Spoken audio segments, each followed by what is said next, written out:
नमस्कार. भाग्यशेष वार्ता डिजिटल मीडियामध्ये आपलं सहर्ष स्वागत करत आहे. आमचे नांदेड येथील प्रतिनिधी दीपक जोंधळे यांनी दिलेली अधिकची माहिती अशी की शिक्षक सेनेचे विविध मागण्यांसाठी राज्यव्यापी ढोल बजाव आंदोलन करण्यात आलेले आहे.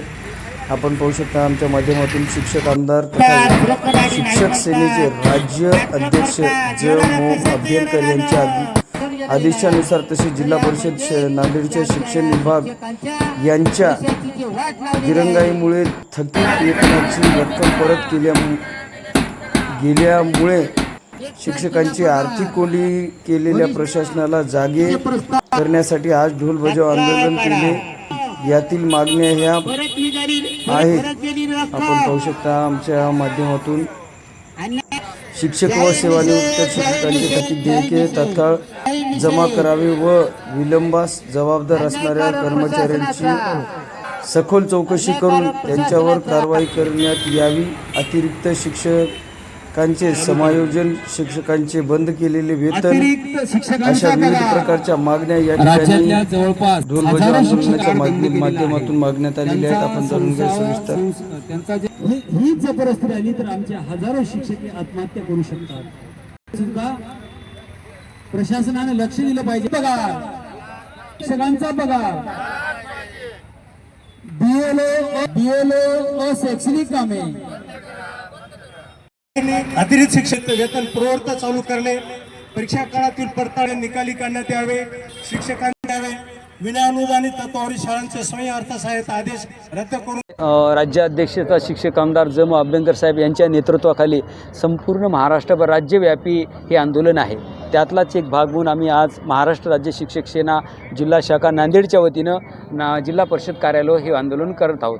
यातली सर्वात महत्त्वाची आमची इथली जी मागणी आहे की आमच्या शिक्षक बांधवांचे 14 कोटी रुपये जे परत गेलेत, हे 14 कोटी रुपये का परत गेले याची चौकशी झाली पाहिजे.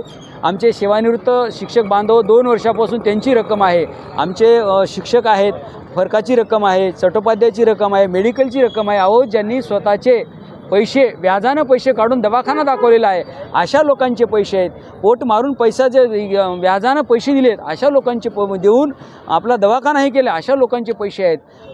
फरकाची रक्कम आहे, विलंब म्हणजे एरियसची रक्कम आहे. ह्या सगळ्या रकमा जवळपास 14 कोटी रुपये ही फक्त यांच्या लालचीपोटी म्हणायला काय हरकत नाही का आम्हाला माहीत नाही, परंतु सगळं तयार असताना BO 16 तालुक्यातले BOच्या माध्यमातून इथे आलं असताना आणि 20 दिवस अगोदर पैसे आले असताना सुद्धा हे 16 कोटी रुपये 14 कोटी रुपये वापस जातात. म्हणजे निश्चितच या ठिकाणी काहीतरी घडलेलं आहे. यांचं सगळ्यांचं कॉल रेकॉर्डिंग झालं पाहिजे, यांच्या सगळ्यांचे फोन पे जे आहेत हे तपासले पाहिजे.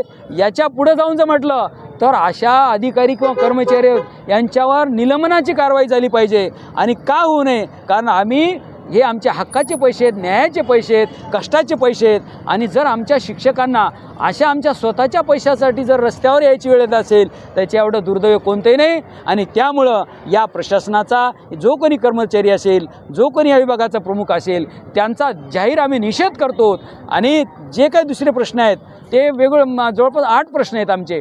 संच मान्यतेचा प्रश्न आहे, संच मान्यतेचा प्रश्न आहे, कारण आज नांदेडसह राज्यामध्ये जवळपास हजारो शिक्षक अतिरिक्त झाले आहेत परंतु त्यांचा पगार बंद केलेला आहे. हा काय प्रकार आहे? हे समायोजन करण्याची जबाबदारी प्रशासनाची आहे, पण त्या ठिकाणी आहेत. त्याच्यानंतर BOLची कामं आहेत. तुमच्या अनेक अडचणी आहेत, या जर सोडवल्या तर पुढच्या आंदोलनात्मक भूमिका काय? आमचे राज्याध्यक्ष ज.मो. अभ्यंकर साहेब यांच्या आदेशानं जे काही आमचं पुढचं नियोजन ठरेल त्यावेळेस आम्ही तुम्हाला कल्पना देऊ. नांदेडच्या वतीने आज जिल्हा परिषद समोर ढोल बजाव आंदोलन आम्ही या ठिकाणी करत आहोत. आमचे राज्याध्यक्ष तथा शिक्षक आमदार ज.मो. अभ्यंकर साहेब यांच्या आदेशान्वये महाराष्ट्रभर जे आज आर्थिक पिळवणूक झालेली आहे त्या आर्थिक पिळवणुकीचा आवाज बुलंद करण्यासाठी, आवाज उठवण्यासाठी, शिक्षकांना न्याय देण्यासाठी, कारण आज जिल्हा परिषदेमध्ये ज्या थकीत वेतन आहे, थकीत वेतनामध्ये थकीत वेतन आहे, चट्टोपाध्याय निवड श्रेणी तफावतीची रक्कम आहे, निलंबन भत्ता आहे, अशा अनेक प्रकारचे शिक्षकांच्या फरकाच्या रकमा असतात. त्याचबरोबर सेवानिवृत्त शिक्षक यांचे 7व्या आयोगाचे वेतन आयोगाचे हप्ते आहेत, त्यांच्या वेतन श्रेणीचे हप्ते आहेत. हे सर्व पैसा जिल्हा परिषदेला 14 कोटी रुपये आलेला होता. गेल्या वर्षी पण असंच केलं प्रशासनानं. म्हणजे 31 मार्च 2025 रोजी बजेट संपलं म्हणून त्यांनी बिलं रिजेक्ट केली. पण गेल्या वर्षीचे शिक्षक जे होते थकीत बिलाचे, यावर्षी पण त्यांनी पडताळणी केली व्यवस्थित. बिलाची पडताळणी गटविकास अधिकारी यांनी केलेली आहे. प्रत्येक एकाही बिलामध्ये त्रुटी नव्हती. मग सगळे बिलात म्हणजे त्रुटीनिहाय पाठवलेलं होतं. मग शिक्षण विभागात आलं. शिक्षण विभागामध्ये आल्यानंतर त्यांनी फक्त काय वाट पाहत होती, 31 तारखे रोजीच का त्यांनी बिल ट्रेझरीला पाठवलेले आहेत. या बाबतीमध्ये चौकशी झाली पाहिजे. कारण 16 तालुक्यामधून 3 तालुक्याचे पैसे शिक्षकांच्या खात्यात जमा झाले, त्या पण परिपूर्ण झालेल्या नाहीत. म्हणजे हे काय खेळ चालू आहे, हा कोणता प्रकार म्हणावा. तुम्ही कशासाठी हे पैसा जमा केला नाही, कारण तुम्ही कशाची वाट पाहत होतात, काय कारण होतं. कारण 31 तारखेला 11 वाजता 11:30 वाजता म्हणजे एवढा वेळ तुम्ही काय केलात, कारण तुमच्याकडे कोण येत होतं. तर या बाबतीमध्ये यांची कॉल रेकॉर्डिंग, यांनी जे कुणाकुणाला फोन केलेत किंवा गुगल पे असेल, फोनपे असेल, त्यांचे मित्र असतील, पाहुणे असतील, त्यांच्यासोबतचे कोणी असतील, यांच्या ह्याची चौकशी झाली पाहिजे. आणि चौकशी करून शिक्षकांचे अडचणी पिळून करणारे जे कर्मचारी अधिकारी कोणी असतील यांना निलंबन तात्काळ केलं पाहिजे.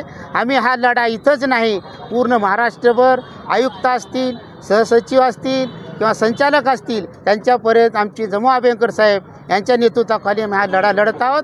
आणि नांदेड जिल्ह्यामध्ये ज्या शिक्षकांची आर्थिक पिळवणूक करून आज आमच्या बांधवांचे लग्न आहेत, मुलं पाल्यांचे, काही ठिकाणी दवाखान्यात ॲडमिट आहेत. आज माझ्या एका विद्यार्थ्याची शैक्षणिक फीस भरायची आहे, मेडिकलची आहे, इंजिनिअरिंगची आहे. ह्या पैशावर आम्ही नियोजन केलं होतं, पण तुम्ही 2-2 वर्षे. आणि हे एक महत्त्वाची सगळ्यात गोष्ट आहे की हे जे थकीत वेतनाचं टॅब आहे 2.0, हे टॅब दरवर्षी 31 मार्चला जमा होत असतात. डिसेंबरपासून बिलं घेतात आणि मार्चमध्ये जमा करतात. आता हे पैसे पुढच्या वर्षीच येणार आहे. म्हणजे किती अन्याय मला सांगा. म्हणून अशा या अन्यायकारक प्रशासनाचा त्याला जागे करण्यासाठी या प्रशासनाला आम्ही ढोलबजाव आंदोलन या ठिकाणी करत आहोत. आणि महाराष्ट्रभर हे आंदोलन चालू आहे. जोपर्यंत आम्हाला आमचा पैसा या 15 दिवसात परत आणून शिक्षकांच्या खात्यात जमा करणार नाहीत, तोपर्यंत आम्ही लढा आणखी तीव्र करणार आहोत. एवढेच या ठिकाणी आश्वासन करतो. या ठिकाणी थांबतो. जय हिंद, जय महाराष्ट्र.